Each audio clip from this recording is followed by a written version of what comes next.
Yellen sent a letter to Congress this morning. The U.S. would hit its statutory debt ceiling on Thursday of next week, the 19th, and will exhaust cash and extraordinary measures before early June, and so we'd run out of money, essentially. With many leading Republican voices in the House of Representatives talking about preventing an increase to the debt ceiling, what is the resulting risk to equity and the bond markets? And could this stall this current, small uptrend that we have?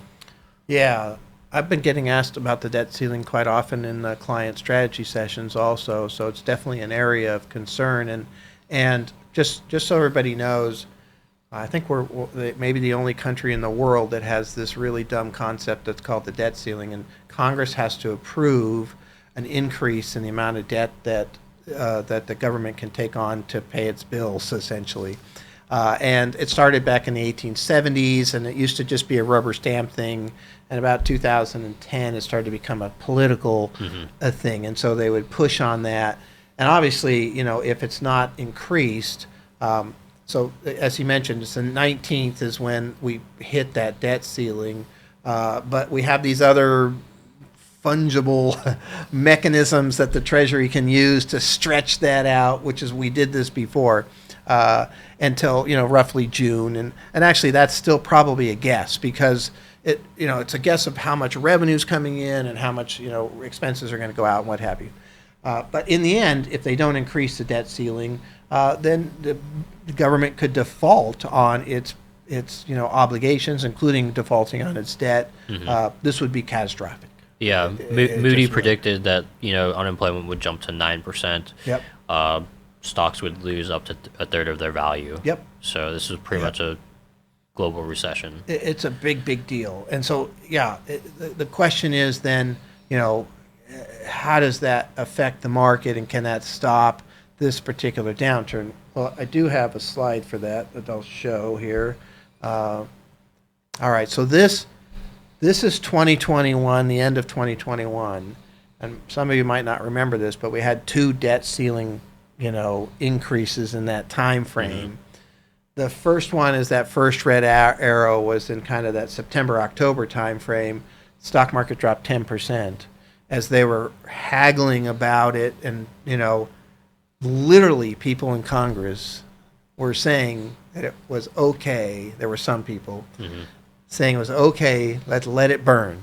I heard that. I was like, that just really scary to me. Now, luckily, they weren't the majority.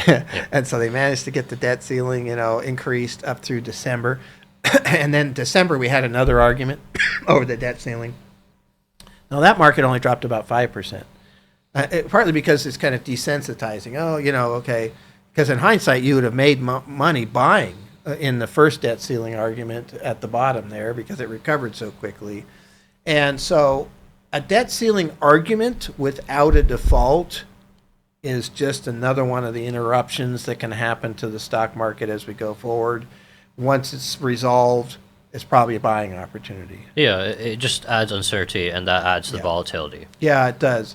Now, this particular group seems to be a little bit bigger, a little bit more motivated to try to use the debt ceiling to leverage some spending cuts across the board, Medicare, Social Security, defense, and, trying to reduce the deficit and what have you. And they want to use the debt ceiling negotiation. So we don't want to increase the debt unless you do these things. And they're a little bigger than they used to be. But one thing, I read an article, and we were talking about this before. What do they call that? Discharge petition. Yeah. And so in the negotiations to get the Speaker McCarthy elected to that 15-round, voting cycle, they set up this program that allows a bill to come to the floor with 218 votes. Yeah, so they could bypass the Speaker. Yeah, and that wasn't true before. There was, over the history of the House, the Speaker has gotten very powerful and could kind of control what could come onto the floor. And so in this particular case, if McCarthy wanted to block it, they can get around that by getting this 218 votes. Well, the Democrats would need, 5? Yeah, 5 Republicans to step across the aisle and vote for this so they could increase the debt ceiling.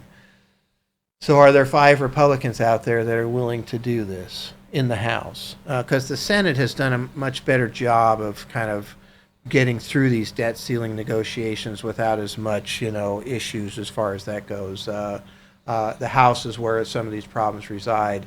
I think the answer to that's yes, in the end. Yeah. Unfortunately, I think it gets dragged out maybe even longer than normal because of the group that's in there at the moment. I think we'll go to the deadline. I think, the deadline pressure will push people to act, and people will be fighting until then. You think the deadline being the 19th or the deadline being June when we I run think out it of will be money? head into the summer, essentially. So do I. Yeah. The 19th sounds great, but I don't think they'll get there. Yeah, exactly. No, I agree with that. It'll get to be scary. It'll get to be kind of crazy. Would be a great, an outlook.